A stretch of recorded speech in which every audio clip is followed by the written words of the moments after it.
Okay, listen. Am I the only one that noticed that they should just keep the camera on Scrappy at all times? At all times during filming, there should be a camera focused on Scrappy's head at all times. Scrappy has the best expressions when some mess goes down on all of the Love and Hip Hop franchise. Hilarious.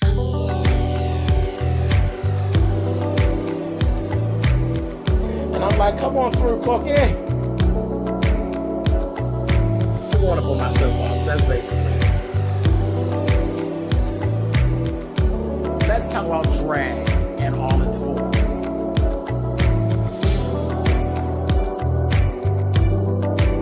What,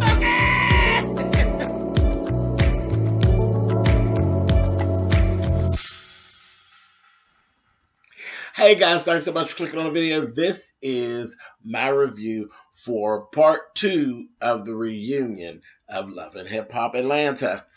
Like I was saying, hit that damn Scrappy. You could tell what's going on in the room and the actual excitement level, the true stuff by Scrappy's response. And I'm like, I know he's not a good actor. That's just what's going down, and that's Scrappy. Hilarious. Every time they pan over to his face, I get my complete life, and I just squall. I'm like, Scrappy, telling it all. Anyway, so let's go. First of all, we were talking about this whole thing with Carly and Pooh and the truth, the lie detector test, and all of this, and everything. Child, it ain't nothing. It ain't nothing. It's saying that she ain't lying in one spot, and then when you get to all the sex questions, it's all inconclusive. Child, y'all lying, but it is what it is. But I need to know, Carly, you got close-ups going on. You look real good, and like I said last week, I like Carly's look. But her lace is coming up, and they did a screen. You know they're going to do tight shots. Why don't y'all have these people make sure your stuff is together? Her lace, you can see it completely bubble from here to here. You can see it bubbling up and coming up. I'm like, you got to have these people got to be on this, child. That's embarrassing. That's embarrassing. You on national television, your damn lace coming loose. A mess. A mess. I know I'd be pissed. Me and the hairdresser would be definitely having a conversation afterwards. But anyway, I did notice it. And then Carly, wait a minute, Carly. What kind of liar is Pooh, Annie? A hypothetical liar? What kind of liar is that, bitch? Is that worse than a pathological liar, girl? A hypothetical liar. I said, Lord have mercy. What school did you not go inside of, honey? They sent you to school, but you obviously didn't go inside, Grandma Carly. A mess. So, like I said, you got Pooh and Carly going back and forth, back and forth, back and forth. And then Shekinah is like, you know what? I know Carly. Carly's pretty honest when it comes to like sex stuff. If she did it, she says she did it. And I believe Carly. And Pooh started out after Shekinah. See, this is when you trying to be cute goes wrong. She lit out there after Shekinah, and it didn't go well because Shekinah is well liked. You ever seen that in real life when somebody think that they're going to take somebody and just let them have it, but people have more of a like for that person than they do for the person that's doing the reading, and it don't go nowhere. Baby, all that little read fell flat, honey. When she gave girl, you're short and fat and funny looking, you thought you was really saying something, and they panned over there to Scrappy's face. It wasn't a fit. Nobody was laughing. Nobody got, you know what I mean? That whole, first of all, in the climate we're in, Pooh, I don't know if you noticed or not, but fat jokes don't go over real well on coming from, folks with small waists and fake butts and big fake titties. And then you turn around calling somebody else fat and talking about them, you body shaming them. It doesn't go over well, sis. I don't know where you came with that, and it didn't. It just fell flat, and it made people hate you even more. Even more. And Scrap's face, And Jock, you could see in their faces, they were hurt by what she said. They didn't care for that at all. Carly got very upset. Like upset for real upset. Not none of this Mona Scott Young stuff. They Jock, Carly, and Scrappy. When I seen the camera pan, they were upset. They were upset. They were hurt by what Pooh said. They didn't like it. And I think that the Stones hit the friends worse than it, even, and Rashida too. Rashida didn't like it. Rashida didn't like it. They was panning. No, but I don't think the audience was even like, oh, bitch. You know, it just didn't go over well. It wasn't a cute read. It was shady. It was shady, and coming from you, who's a bitch that people don't like anyway, it just didn't go well. And Shekinah was like, bitch, whatever, bitch. You know, I was like, go ahead, Shekinah. Anyway, moving on.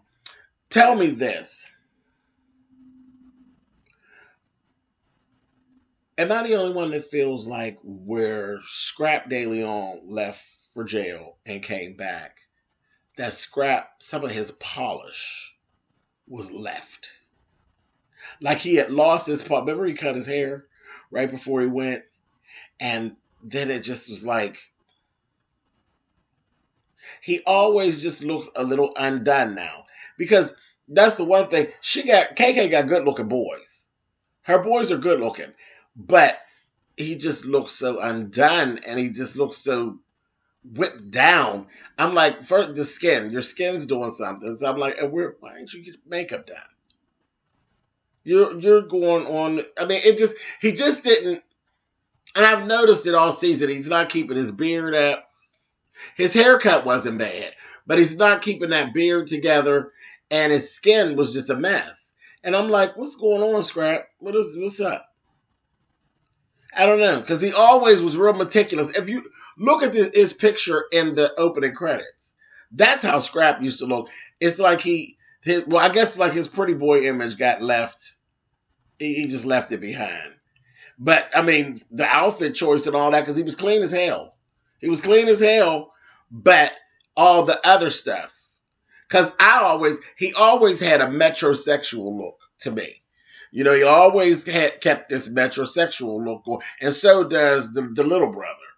You know, they're very meticulous with their teeth and their hair and their eyebrows is done and all of that. And Scrap, that ain't there no more. It's kind of messy. So I just noticed that, and I was wondering if you all did. Anyway, moving on. So they were doing their whole thing, talking with Moniece and how that all went down.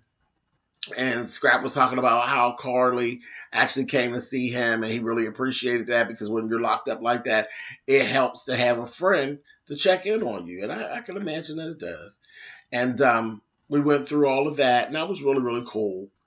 And then the next thing I know, that damn Pooh gets in there and says, well, yeah, they was keeping up, and yeah, they could be friends because they was fucking. Baby, and it was real quick. Miss Karen, honey, reached over there and snatched Pooh, and God we trust, honey. I said, oh, KK. KK got Pooh's ass together. Pooh was like, oh. I said, damn, both of them got their legs open, draws showing. But baby, she was pulling on Pooh's head. I said, Pooh's wig is down real good, honey. She yanked the shit out of her. And wait, and Moniece lost her first fight on TV, honey. They beat the shit out of Moniece. I said, Moniece's hair was just disheveled, honey, when they got done. I said, wait a minute, was Moniece in the fight? No, Moniece was under the fight. Because KK reached across Moniece and yanked Pooh. And baby, they done beat the shit out of Moniece. I said, damn, Moniece. Yanked her and pulled her, and I said, oh, poor thing, because no shame but this big, honey. And when they reached over there, honey, she got all disheveled. I said, sorry, Mo. Anyway, so, you know, she's like, you know, her and Scrap are friends. She loves them, but she just can't deal with them like that. She's not going to allow nobody to throw her away no more. That's just not going to be it. And they asked KK, girl, what's up? Why you do that like this? She's like, girl, I don't play about my kids. I don't play about my kids. And obviously Pooh has been doing this in the streets. She's been saying things in the streets. And that's what Scrap was like. I'm surprised that she ain't grab her and tap that ass before now. So Pooh been running her mouth in them streets. That Pooh is just problem. She's problematic. Anyway, moving on. Okay, so I got so mad at this part. This whole thing, this was like the most interesting part to me, other than Pooh getting yanked, was the whole thing between Shekinah, Akbar. Shekinah and Akbar, and then we got Sierra Pooh thrown in there too. But Shekinah, baby, was giving it all up. She was telling it all. She told the fact. She said, yeah, I was basically, I'm going to be honest, I was being a sugar mama, baby. I had in-house debt. And he was screwing Akbar, and she got pregnant. And I came, she said, we had a conversation and everything. And I basically let her know, girl, I don't really care about him. He is what he is. He's in-house dick. I paid for it. You've been having it. And it is what it is. And I was willing to help this girl out. I was down there where she was talking about having an abortion, and then she didn't have it. She said, I thought we was good, and everything went on. She said, but obviously we're not. No. And you see, Akbar is literally like all bent out of shape. She does not like Shekinah at all. She don't like Shekinah. I think she's jealous. I do. I really think she's jealous of Shekinah, because Shekinah done actually literally that made something of herself. And obviously she was something all along. And Akbar couldn't yank the guy from Shekinah, just straight up. Whether it was that Shekinah was holding them with money or whatever. Whatever it was, baby, you couldn't undo it.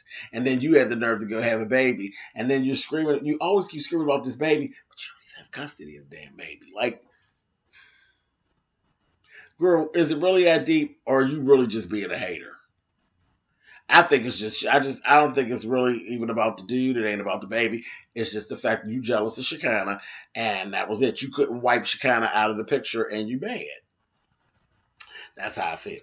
Anyway, Akbar is definitely the one that is the more hostile on the situation. She's threatening to beat up Shekinah's like, listen, girl, I don't fight, and you know it. I don't fight, but if you put your hands on me, guess where you're going, honey? You're going right on down there to the Bastille, honey. They're going to pick you up and take you right on down there to Mrs. Furthington's finishing school for girls, honey. So go ahead and hit me if you want to, honey. I said, okay, Shekinah. All right, Shekinah. Just a mess. Then Pooh was trying to say something to Shekinah, and Sierra jumped in. Well, first, it was so funny because when Pooh went to say something to Shekinah was like, wait a minute, hold on, man. I said, oh. That's just so shady. And then Sierra was like, Grandma, really? Really, Grandma? And she was saying, girl, really, Sierra? I thought you were my friend, Sierra. And Sierra was like, fuck you, Pooh, what are you talking about? They get to going at it, honey. And the next thing you know, she goes and pulls up these underwear out of her bra and throws these drawers on the stage. She'll say, them was the drawers you had on at my house, you bitch. And the stains won't come out. Wait, and then Parker said, why do you always have props, honey? I said, girl, take Pooh out. And this is like the third time they escorted Pooh off the stage. Pooh is a clown. She is a straight up clown. Baby, they escorted her out, and them drawn little nasty draws was on the stage. I said, the stains wouldn't come out. BK was right about you, you funky bitch. I said, she'll definitely, I'm sure Pooh will be back next season, because she is just problematic. Just problematic. Then they did some more stuff that I ain't even get ready to sit here and go into. This was the things that all stuck out for me on part 2 of the reunion. I enjoyed these little things that went on, but the whole thing where Shekinah was telling her story, it got interrupted by Pooh and them, because I was really into the whole journey between her and Akbar and the little guy. That was interesting to me. I was mad they cut the story off with their bull crap. But that was that. They went through Rashida and Kirk. I ain't going through that. That story ain't interesting no more. Rashida, Kirk, and Jasmine and that baby. Child, that ain't interesting no more. They ain't said no more than what we already knew. Jasmine wasn't there. or nothing like that. So, child, I ain't sitting up here wasting that time with that. That's it for the reunion for Love and Hip Hop Atlanta, baby. It's a wrap. And I'll catch y'all next season. Later.